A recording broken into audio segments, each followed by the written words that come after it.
Dans une interview parue ce 21 février dans les colonnes du Journal du Dimanche, Najat Vallaud-Belkacem a sorti ses griffes contre un ancien ministre et opposant politique. À propos de Najat Vallaud-Belkacem espère parvenir à réunir la gauche avant les élections présidentielles de 2022 et surtout, avant les régionales de 2021. Selon l'ancienne ministre de l'Éducation nationale, cette gauche éclatée a besoin de se retrouver et compte même la rassembler jusqu'aux Insoumis. Dans les colonnes du Journal du Dimanche, publié ce 21 février, Najat Vallaud-Belkacem s'est confiée sur son implication politique.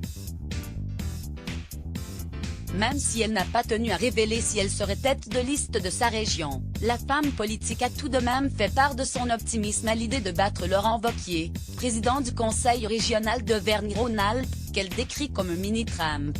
Lors de cette interview accordée au JDD, Najat Vallaud-Belkacem a fustigé l'ancien ministre de l'Enseignement supérieur et de la Recherche. La question essentielle, c'est de mettre fin à la mandature d'un mini-Trump, Laurent Wauquiez, qui pense que la solidarité est un cancer social et l'égalité des droits une blague, qui vomit l'écologie à longueur de journée et se prévaut d'une laïcité à la géométrie variation, a-t-elle déploré.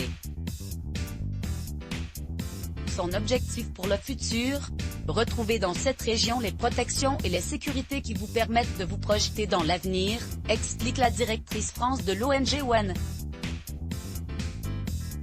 Julien Reynaud Bestimage qui vomit l'écologie. Les élections régionales de 2021 se dérouleront les dimanches 13 et 20 juin prochains. Initialement prévues en mars, ces dernières ont dû être reportées en raison de la pandémie de coronavirus. Malgré tout, elles commencent à préoccuper les hommes politiques.